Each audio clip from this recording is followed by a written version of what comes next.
Pamilya Antingero, ang kwento ng bawat isa. Ito ang kwento ni Diego Manlangit, Part 2. Pagkatapos ng ilang taon, tandang-tanda ko pa ang mga pangyayaring yun. Ang alaala tungkol sa Haring Kulam. Hanggang ngayon, hindi ko pa rin nasasabi sa nanay at tatay ko ang nangyari noon. Pagka-uwi ko ng bahay, galing ako sa isang tungkulin. Pagkatapos iresolba ang isang kaso ng pagkukulam sa Karatig Baryo. Ang nanay ko, pinagpapawisan, naghahanda ng mga orasyon, nagdadasal. Si ama, nilabas lahat ng hawak na anting-anting, para bang may pinaghahandaan. Lahat kami sa bahay halos hindi nakatulog ng gabing yon. At sa sumunod na gabi, nangyari na. Walang kahit na anong babala. Parang bagyo na biglang dumating. Kumalat ang mga ulap na kulay uling. Hindi pa man dumidilim ay ramdam na ang bigat ng hangin. Sa bawat sulok ng kagubatan, tila may matang nakamasid. Kumakagat sa lamig ng hangin ang bulong ng mga hindi nakikita. Ayusin mo ang balot ng buhaya mo, Diego, bulong ni ama, habang inaabot sa akin ang munting sisidlan ng langis. Panglaban sa kulam. Galing yan sa langis ng isang naglalakad na bangkay. Last na yan, kaya gamitin mo lang kapag kinakailangan. Tumango ako. Sa ilalim ng ilawan ng buwan, nagsimula kami maglakad kasama ang ilan sa matatandang albularyo, manggagaway na taga Sitio Daganas. Mga taong matagal nang tumigil sa pagsasanay, ngunit muling binuhay ng banta ng kadiliman. Ang hangin sa paligid ay amoy asupre. Sa di kalayuan, may umuugong na ungol. Pamilyar sa akin yon. Alam ko yun. Isa yung sigbin. Nilalang na may katawan ng aso, pero lumalakad patalikod. Inuutusan ng mga mangkukulam. Parang kambing pero sinlaki ng kalabaw. May mata ng tao at napakalapad ng ngisi. Huwag mong sundan! Huwag mong sundan ang tunog! Utos ng matandang si Kaibot, barkada ni ama. Isang tahimik na antingero na nakatira malapit sa lawa. Pain lang yan, sabi niya. Sa bandang silangan, sumiklab ang isang bahay. Nilamon ng apoy. Ang usok ay parang kaluluwa. Gumapang pababa imbes na pataas. Mula sa likod ng mga puno may naglalakad. Hindi pala naglalakad, parang lumulutang. May suot siyang itim na saya at mahaba ang buhok na parang tinapay na nilugay sa lupa. Wala itong muka. Napatras kami. Pero bago pa man siya makalapit, itinapon ni ama ang isang pulseras ng buntot ng bayawak sa lupa. Biglang nagliyab yon at ang nilalang ay napasigaw sa sakit. Tumakbo ito papalayo. Iniwan ang matinig na halakhak na tila hiyaw ng nasisiraan ng bait. Doon ko unang naramdaman ang tunay na takot. Hindi ito tulad ng takot na naranasan ko noong kasama ko si ama. Yung paisa-isa kaming nagsasanay sa pagpuksa ng mga halimaw sa dilim. Iba to. Ito ay takot na may kasamang responsibilidad. Dahil ngayong gabi, hindi ako nanonood lang. Bahagi na ako ng laban. Diego, handa ka na ba? Tanong ni ama. Tumango ako. Napalingon ako kay Kaibot. Dala niya ang isang lumang papel na puno ng sulat, orasyon. Binigkas niya ito sa isang wikang hindi ko pa naririnig kahit kailan. At biglang lumamig ang paligid. Ang supremo ng mga mangkukulam, nagising na, bulong niya. Sumabog ang lupa sa harapan namin. Isang nilalang na may anino ng tao, ngunit may balat na parang uling at mata na kulay apoy. Tumatawa ito, malalim, paulit-ulit. At may lason sa bawat salitang binibitawan. walang silbing tagapangalaga. Akala niyo ba kaya niyo akong pigilan? Sumigaw ito habang lumalakad papalapit. Bawat hakbang ay tinutunaw ang mga damo. Ito ang supremo ng mga mangkukulam. Siya ang pinuno ng lahat ng kadiliman sa paligid ng sisyo. Siya ang sinasabing nagmula sa panahon bago pa man dumating ang mga dayuhan. Tinuruan ng mga demonyong nilalang mula sa ilalim ng lupa. Inampas siya ni Ama. Nagpalaspas na binindisyonan niya. Pero hindi siya tinablan. Tinignan ako ni Kaibot. Diego, gamitin mo ang buto ng paniki. Hindi ko alam kung bakit, pero kahit nanginginig ako, dinukot ko ang anting-anting ko sa dibdib. Ang maliit na buto ay biglang nag-init at isang iglap, lumabo ang paningin ko. O mas tama, tumalim.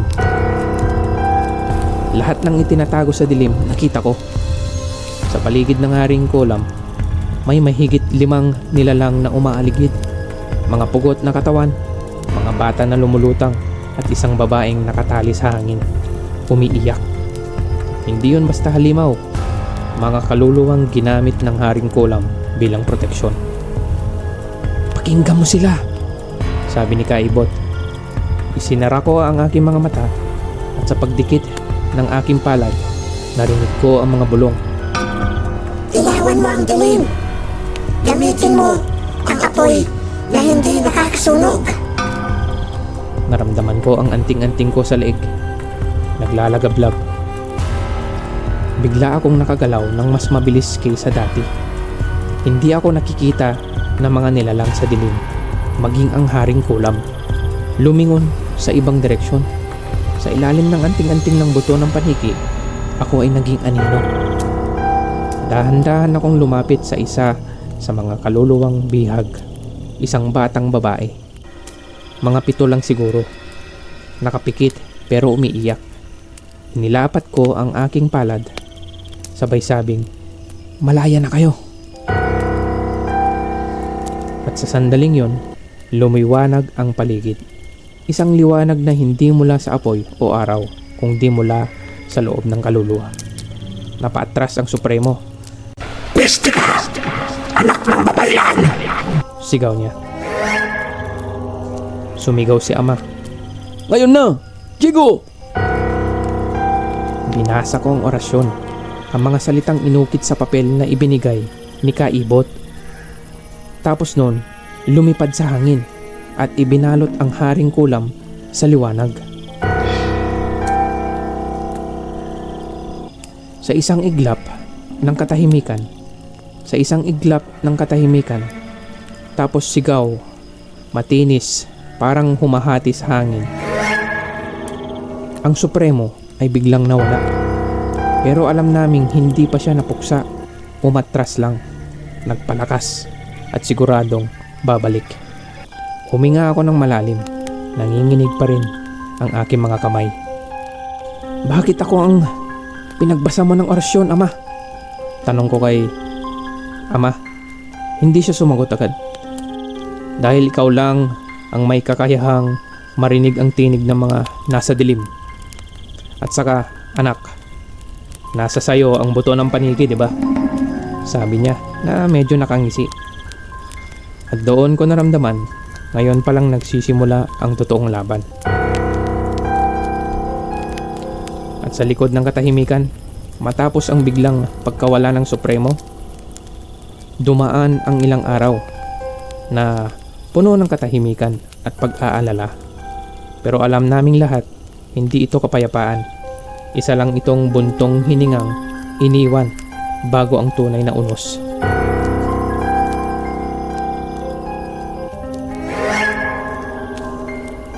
Isang araw, lumapit sa akin si Ama. Dala-dala ang isang buhok ng tikbalang. Yan ang huling regalo ng kakampi natin. Hindi siya tao, isa rin siyang halimaw, pero isa siya sa mabubuting halimaw, sabi ni Ama. Habang lumalapit siya sa akin at binigay ang isang buhok na nakatali sa pulang sinulid. Hindi lahat ng nilalang sa kagubatan ay kaaway. May ilan, tulad ng tikbalang ng silangang gulod, na tagapagbantay rin. Nang maitali ito sa aking pulso, agad akong nakaramdam ng tibok ng lupa. Ang bawat galaw ko ay parang inihahanda ng hangin. Ang hangin mismo ang nagtutulak sa akin at ang oras ay tila lumalambot sa paligid ko. At dumating ang gabi ng digmaan. Gago talaga tong mga nilalang sa dilim, lalo na tong supremo ng mga mangkukulam. Walang babala, wala ding ungol sa hangin. Bigla na lang silang sumulpot mula sa anino. Mga nilalang na halong hayop at tao. Baluktot ang katawan, punit ang muka. May ilang lumulutang, ang iba gumagapang sa kisame ng kubo. Sila ang mga tinatawag mula sa ilalim ng mundo, mga utusan ng Haring Kulam o Supremo. Bago pa man makakilos ang ibang bantay ng sisyo, tumalon ako sa bubong na parang hinihila ng kidlat ang katawan ko. Sa unang hampas ng hangin, ginamit ko ang balahibo ng tikbalang. Mabilis, hindi nila ako makita. Sa bawat hagod ng aking kamay ay may isa sa kanila ang bumabagsak. Nalilito, natutumba at lumalaban sa mga aninong hindi nila maintindihan. Muli kong iniikot ang buto ng paniki sa leeg. Nang gumana ang kapangyarihan, nakita ko ang isa sa kanila. Isang nilalang na tila babae, pero ang muka ay puno ng mata. Parang uod na nakabukas sa lahat ng direksyon. Kinarga niya ang isang bata. Iyak ito ng iyak. Wala ng boses. May tatak na itim sa likod ng kanyang leeg. Isang sumpang pananakop. Sa ngalan ng liwanag, sa ngalan ng mga ninuno, bulong ko. Habang binibigkas ang orasyon na itinuro sa akin ni Kaibot. Sa pagkasambit ko ng mga letra ay naging apoy at bumalot sa katawan ko. Muli kong pinagsabay ang tatlong anting-anting. Langis ng kaliskis ng ahas, buto ng paniki at balahibo ng tikbalang. Nang sumambulat ang liwanag sa paligid, ang nilalang ay napahiyaw at unti-unting natunaw sa ere. Iniwang sumisigaw ang mga espiritong naipit sa kanya-kanyang katawan. Hawak ko ngayon ang bata, nanginginig at walang malay. At sa sandaling yon, sa harap ng mga nanonood na taga-sisyo, walang nagsalita. Tahimik. Hanggang sa lumapit si Kaibot at sinabing, "Buhay ka pa, bata. Pero hindi ka na basta-basta. Isa ka ng ganap na antingero, tagapangalaga," sabi niya. At ang mga tao ay isa-isang yumuko. Hindi sa takot, kundi sa paggalang. Lumapit si ama, suot ang balabal ng aming angkan. May hawak siyang kwintas, luma. May hugis araw na may mata sa gitna, ang medalyon ng lahi ng manlangit. "Panahon na," sabi niya habang isinusuot ito sa leeg ko. "Ito ang huling saksi ng panunumpa ng ating angkan. Hindi lang to ginagamit para palakasin ang pisikal mong lakas. Ito ay tagapagsalita ng ating mga ninuno. Sa susunod na digmaan, hindi mo na ako susundan. Ikaw na ang magiging pinuno," sabi niya. Hindi ko maipaliwanag pero parang lumamig ang hangin sa dibdib ko. Hindi dahil sa takot, kundi sa bigat ng responsibilidad. Sa mas madilim na bahagi ng kagubatan, muli akong lumingon. Dahil alam kong mula sa dilim, ang Haring Kulam ay nanonood. At sa sandaling binitawan ni ama ang medalyon sa aking leeg, isang malamig na hangin ang suminghap mula sa lupa. Dumaan sa ilalim ng balat ko at sa loob ng puso ko ay may kumalabog. Hindi takot, kundi panawagan. Pagka-uwi namin ng bahay, dumiretso ako sa aking silid. Pero nang gabing yon, dumating si ina sa silid ko. Nakasuot siya ng puting saya. May pulang habing nakapulupot sa kanyang noo. At sa kanyang mga mata ay hindi ang nanay kong banayad at mapag-alaga, kundi ang babaylan ng gubat ng kanluran. "Matulog ka na, anak," mahina niyang sabi. "Pero hindi sa paraang iniisip mo," sabi niya. Hinawakan niyang aking noo. Tapos isang bulong ang sumunod. Isang dasal na wala sa alinmang aklat. Dahan-dahan akong binalot ng usok. At bago pa ako nakatanong, bumagsak ang katawan ko. Tulog, pero gising ang diwa. Dumilat ako sa isang mundo na hindi ko kilala. Lupa na parang abo, mga puno na walang dahon. Itim ang katawan at may mga matang nakatanim sa mga sanga. Ang langit ay kulay dugo at sa bawat hakbang ko may tinig sa ilalim ng lupa. Mga sigaw na mga nawalan at mga sinumpa at mga naligaw. Ito ang daigdig ng anino.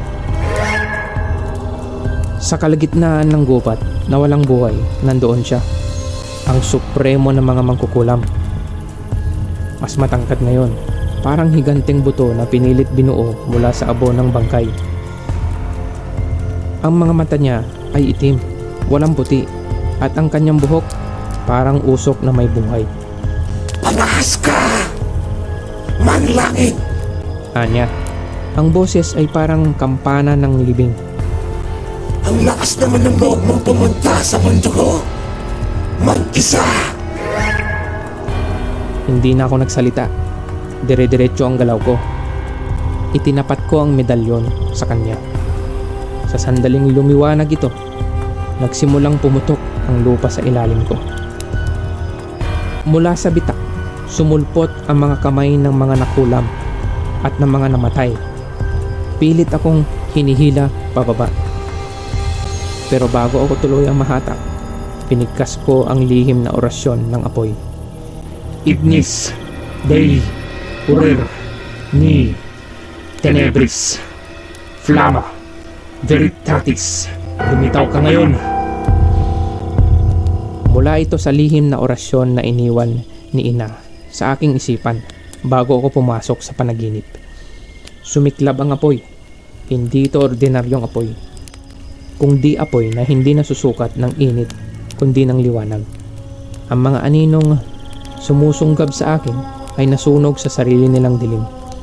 At nang muling magpakita ang haring kulam, siya ay natamaan sa dibdib ng liwanag ng medalyon.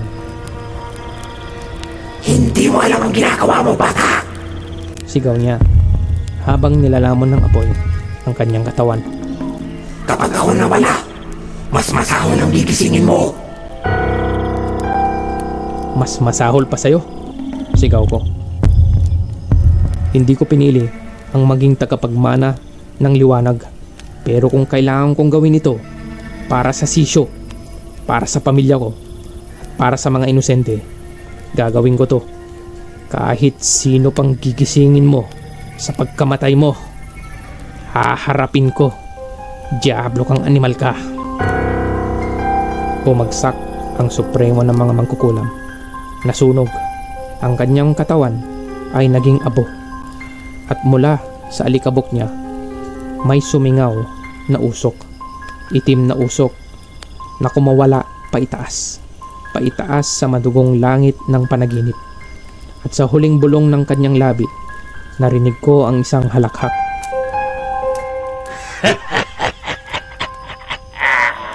Nagising akong pawis na pawis. Ang buong katawan ko ay parang umuusok pa rin. At ang medalyon sa dibdib ko ay umiinit. Parang sinisigawan ako ng mga espiritu. Lumapit si Ina. Malamig ang kamay niya sa noo ko. Nagawa mo, sabi niya. Nabuwag mo ang haring kulam. Pero pansamantala lang, sabi ni Ina. Pansamantala? Tanong ko. Tumahimik siya saglit. Tumingin sa labas ng bintana, kung saan ang gabi ay tila nanginginig. Anak, may mas matanda pa sa Supremo. Nakakubli ito sa anino niya. Yun ang bulong ni ina. Mas luma, mas malalim. Siya ang itinatago ng mga mangkukulam, ang sinasamba ng mga itim na anito, at ang iniiwasan naming banggitin sa mga dasal. Anong pangalan niya? Sabi ko. Saglit siyang tumigil bago tumugon. Ang lakan ng kadiliman. Napakagat ako sa labi. Ang init ng medalyon ay unti-unting lumalamig. Parang tinatahimik ng isang presensyang paparating. At doon ko naramdaman, sa kaloob-looban ng dibdib ko, ang tunay na digmaan ay magsisimula pa lamang.